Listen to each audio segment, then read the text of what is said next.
Hello. So, light pollution. I've been thinking about light pollution, right? And not just light pollution, but so light pollution, and by light pollution, because I'm pretty sure it's actually a term, but in case I made it up, um, it's like I'm thinking like when, like, let's say there's going to be a meteor shower, and you can't see it because you live in a city and there's too much light everywhere, and so you can't see the light of the stars, right? Um, but it can be the same things with, noise pollution, like going outside and um, there was one time for me where I was wanting to like film some birds and stuff like that, and like the pool filter noise or construction noise or whatever, and it's just like really hard to get some of that, like to have those places that are unaffected by those things nowadays. Whereas I think a couple hundred years ago, I imagine a couple hundred years ago, the simplicity of the life, not saying it was easy, simplicity is different than easy. It can be very hard and very simple. And to me, that's I'm more wired for that kind of living, whereas we tend to now have it not be so hard, I guess, but like really complicated, and I'm not good with that.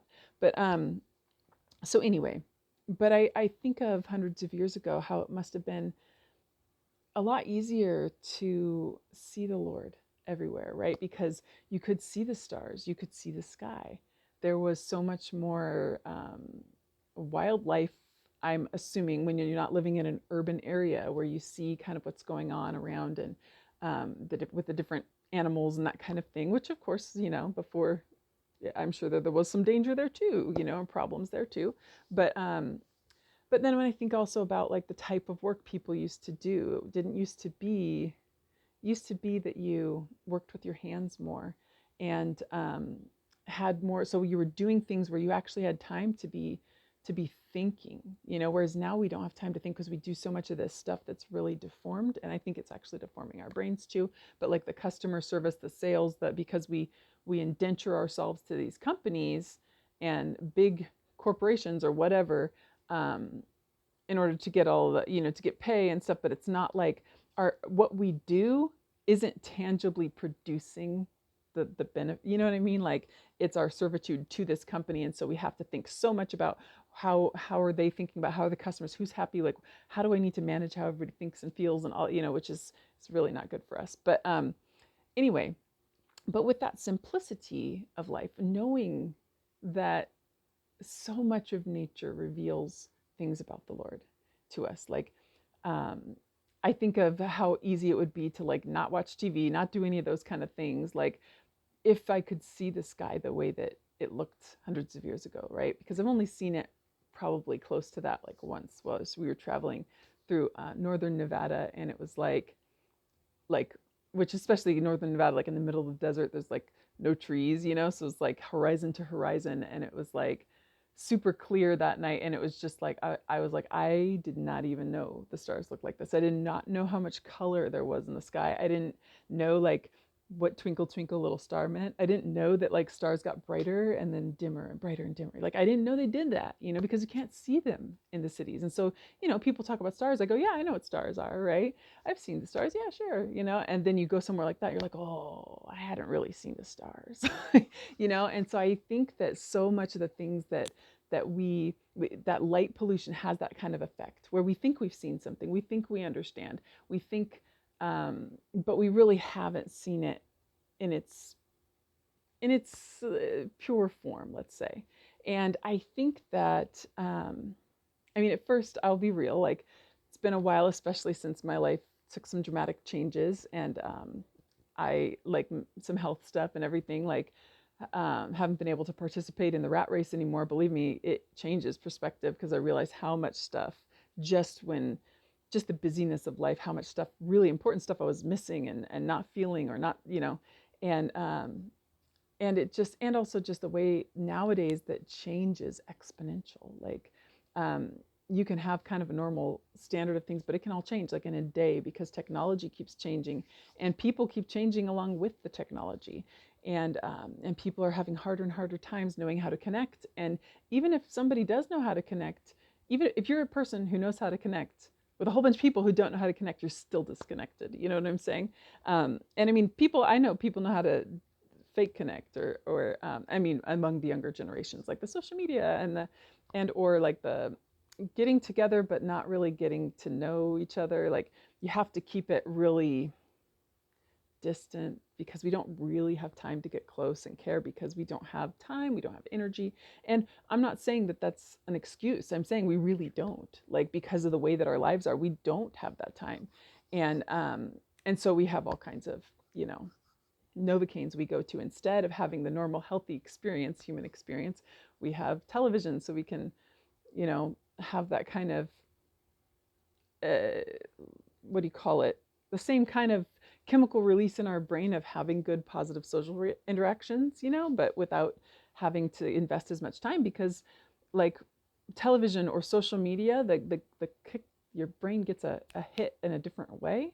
And so real interactions don't bring the same kind of feeling anymore. And so it's like, um, anyway, so our brains are changing, the culture's changing, and then what we see all around us in our culture is the glory of man, not the glory of God. We see houses and architecture and, you know, buildings that are being built and landscaping and all of these kind of things. And like, um, we just have like what we see so much is what we create, right?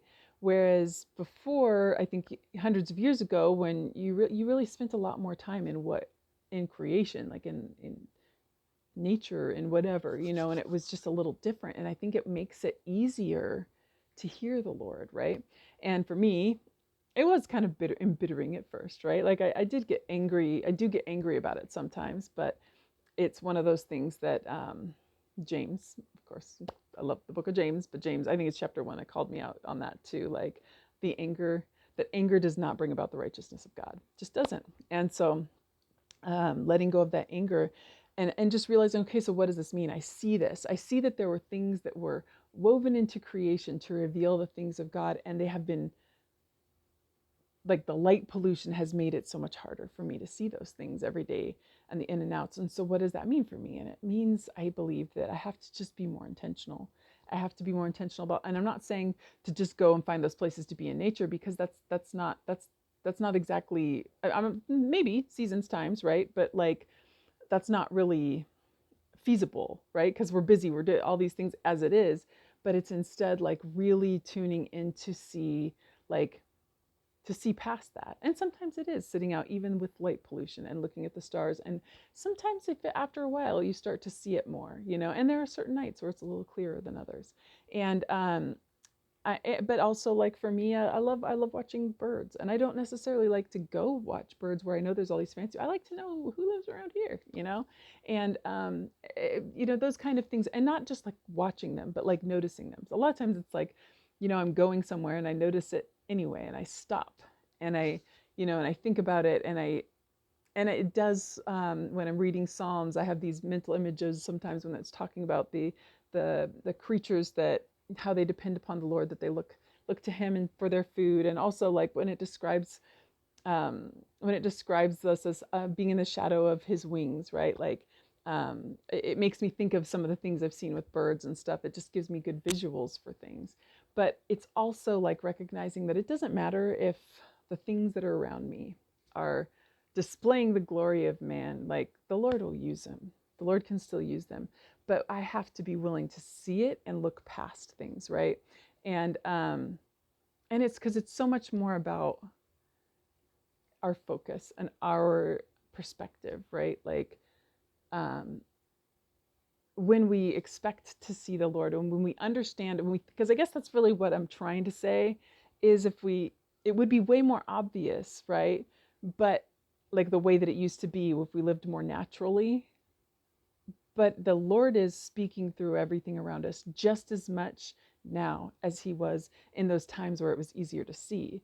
It's just that we have to tune our minds into it, because especially because when the Bible was written, so especially like I'm talking about the Psalms stuff where they talk so much about nature and all these things, and we can read it and be like, oh, but if we've never really experienced it, it might not be the same. But we don't have the same things necessarily, like those same written about things nowadays, right? Like sometimes that you can, if you think about it, and if you're like really trying to tune in and let the Holy Spirit speak to you and hear Him in whatever situation, because I've had the Lord speak to me through all kinds of things, like cleaning up a room, or like things that break, like, and I'll be like, what is the deal? And then like I still myself after a little bit, and then I realize the Lord is using this as a parable for something, or to show me something, or to slow me down, because I'm, to stop me. Sometimes it's like, I want to watch a show, and then like the Wi-Fi won't work or something, and it's like, my attention needs to be somewhere else right now, and through the things that we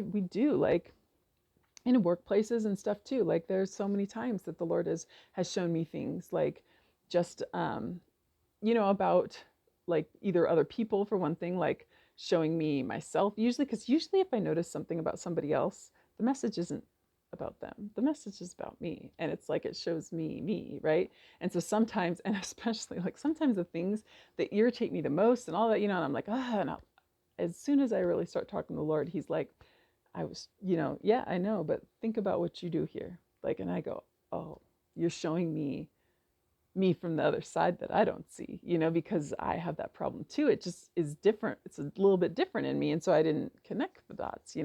And so I just think that because we don't have that same natural experience as much in our pace of life, we do have to just be more intentional. We can't slow things down, and we can't turn back the clock. Believe me, I wish I could sometimes, but I guess it's like we can have that same experience, but we just have to be more intentional about it. And I do believe also, like, we have to filter out those things that clutter up, because sometimes there's things that are in our lives that have to be there and all that, but then there's sometimes we add things to them, like stuff we watch. It can be TV shows, it can be the news, it can be whatever, like they clutter things up and make us think more from the earthly perspective, that encourage that earthly perspective thinking. Social media, and sometimes friendships that are based on more shallow things like that, more earthly things. Sometimes those need to be put into their place a little bit, like, like the thing that somebody once said, good things become bad things when they get in the way of the best thing, like that kind of thing, like recognizing, like, what is it that's getting in the way of me perceiving the way that the Lord is speaking and the way that the Lord is in my daily life. And so anyway, I've said so many, because I thought I was talking about this one little topic, but then I realized it was connected to so many other ones. So it kind of like my ping pong ball went all over the place. But hopefully the Lord is able to make it make sense and speak whatever he wants to through it. But I'll stop now, because I could probably keep going and rambling on forever. So